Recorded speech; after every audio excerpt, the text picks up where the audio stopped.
నమస్తే అండి. చిన్నపిల్లలు ఎంతో ఇష్టంగా తినే స్వీట్ కార్న్ తెచ్చుకున్నాం. వీటిని ఎలా ఉడికించుకోవాలో చూపించబోతున్నాము, చూడండి. మనం తెచ్చిపెట్టుకున్న స్వీట్ కార్న్ని ఆ పై నుండి ఆ బొప్పిని ఆ విధంగా తీసేయాలి. శుభ్రంగా తీసేస్తే మనం స్వీట్ కార్న్ ఉడికించుకునేదానికి చాలా ఈజీగా అవుద్ది.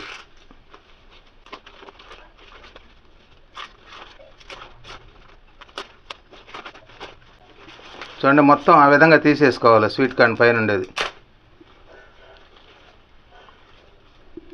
స్వీట్ కార్న్ని ఈ విధంగా శుభ్రంగా ఒలిసి పెట్టుకోవాలి. ఈ స్వీట్ కార్న్ని ఉడికించుకోవడానికి వీలుగా వీటిని 2 ముక్కలుగా చేసి పెట్టుకోండి.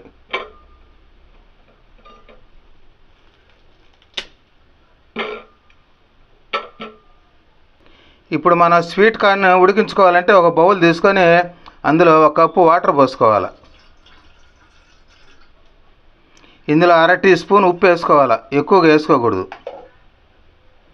మనం కట్ చేసి పెట్టుకున్న స్వీట్ కార్న్ని ఆ బౌల్లో పెట్టుకొని ఉడికించుకోవాలి. ఈ స్వీట్ కార్న్ని మూత పెట్టేసి ఆవిరి మీద ఉడికించుకోవాలి. చూడండి, స్వీట్ కార్న్ 5 నిమిషాలు అయింది. మూత తీసి ఉడికిందో లేదో చూసుకుందాం. చూడండి, స్వీట్ కార్న్ ఉడికింది. అదే మొక్కజొన్న అయితే ఎక్కువసేపు టైం పడుతుంది. ఈ స్వీట్ కార్న్ కాబట్టి మనకు త్వరగా ఈ ఆవిరితో ఉడికించుకోవచ్చు. ఈ విధంగా స్టవ్ ఆఫ్ చేసుకొని తీసి పక్కన పెట్టుకోండి.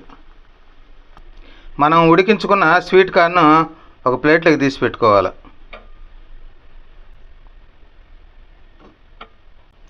ఈ విధంగా స్వీట్ కార్న్ని ఉడికించుకోండి. వీటిలో విటమిన్లు, ఖనిజాలు, యాంటీ ఆక్సిడెంట్లు అధికంగా ఉంటాయి కాబట్టి ఆరోగ్యానికి ఎంతో మేలు చేస్తాయి.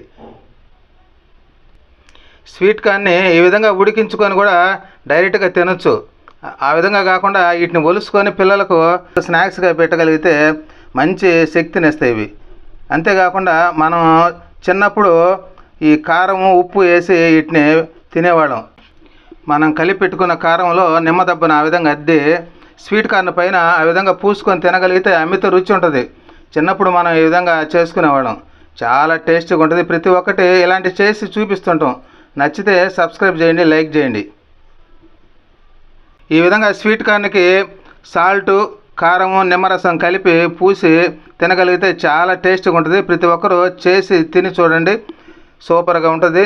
నమస్తే.